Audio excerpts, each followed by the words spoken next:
हाथ ठेला कर्मियों द्वारा जोधपुर शहर के विभिन्न स्थानों पर लगातार हो रहे अतिक्रमण की शिकायतों के बाद अपना पक्ष रखने के लिए हाथ ठेला केबिन फुटपाथ संयुक्त मजदूर वेलफेयर एवं विकास समिति जोधपुर, फुटपाथ ठेला एवं खाद्य सामग्री स्वरोजगारी union Jodhpur, Jodhpur footpath cabin संचालन यूनियन जोधपुर के संयुक्त तत्वावधान में प्रेस वार्ता का आयोजन किया गया। प्रेस वार्ता में बताया कि प्रेस वार्ता का मुख्य उद्देश्य 10 अप्रैल को जोधपुर में होने वाले स्ट्रीट वेंडर्स सेमिनार पर चर्चा करना और स्ट्रीट वेंडर्स एक्ट 2014 के अनुसार सभी स्ट्रीट वेंडर्स को अपने अधिकारों व हितों के लिए जागरूक करना जैसे विषय पर चर्चा करना है। उन्होंने बताया कि जैसे जैसे शहर का विस्तार हो रहा है उसी अनुपात में हाथ ठेलों की संख्या भी बढ़ रही है, लेकिन फिर भी बार बार अतिक्रमण का आरोप लगता है, जबकि यूनियन द्वारा सभी ठेलों को व्यवस्थित रूप से खड़ा किया जाता है। कि केंद्र सरकार ने स्ट्रीट वेंडर एक्ट 2014 एक्ट लागू किया 2014 में। उसके निर्देशानुसार 2016 में राजस्थान ने भी स्ट्रीट वेंडर एक्ट लागू किया। उस समय कुछ स्थानों पर तो टीवीसी कमेटी का गठन उसमें एक था करने का। जोधपुर में भी हुआ 2016 में, जिसका कार्यकाल 3 वर्ष था।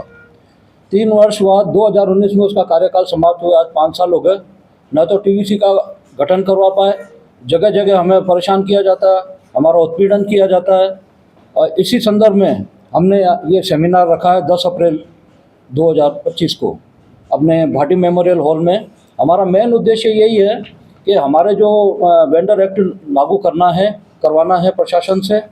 और निवेदन यही था कि इस एक्ट के तहत जोधपुर में कोई काम नहीं हुए, निगम को सर्वे करवाने थे। 2016 में जो सर्वे करा है 6235 मेंबर्स के हमारे, वो सर्वे कार्ड भी हमारे आई कार्ड उनके पास पड़े हुए हैं, वो अभी तक हमें अवेलेबल नहीं करा पाए हैं।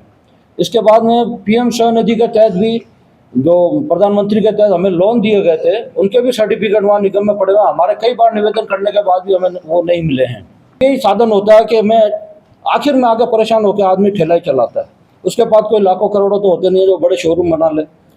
तो जब हमारे से ये सवाल पूछा जाता है कि आप बढ़ कैसे गए, तो कोरोना काल के बाद आप स्वयं इस बात के साक्षी हैं कि कोरोना काल के बाद बेरोजगारों की संख्या बढ़ी है। तो एक कार्य करने का सबसे सुंदर माध्यम यही है। तो उसके साथ साथ मैं निवेदन यह करना चाहूँगा, हमारी संख्या जब बढ़ी है तो साथ साथ शहर का भी विस्तार हुआ है। पहले जो शहर अपने 4-5 किलोमीटर की परिधि में था, आज ये शहर अपने 15 से 20 किलोमीटर की परिधि में है। तो नेचुरली अगर बड़े हैं तो शहर भी बड़ा है। तो निगम प्रशासन को ये चाहिए, पुलिस प्रशासन को ये चाहिए कि जैसे शहर बड़ा है तो व्यवस्थाएं भी उनको उस हिसाब से करनी चाहिए और व्यवस्थित। और हमारे जो हैं, हमने बार बार निवेदन करते हैं कि हमारी पहचान कराई जाए निगम द्वारा। आप हमारा परिचय पत्र बनाएं, आप हमारी पहचान करें। इससे आपको भी ये मालूम चल जाएगा, लीगल और अनलीगल का भी मालूम चल जाएगा आपको, कौन वास्तविक है, कौन न्यूसेंस फैलाता है या कोई क्या करता है।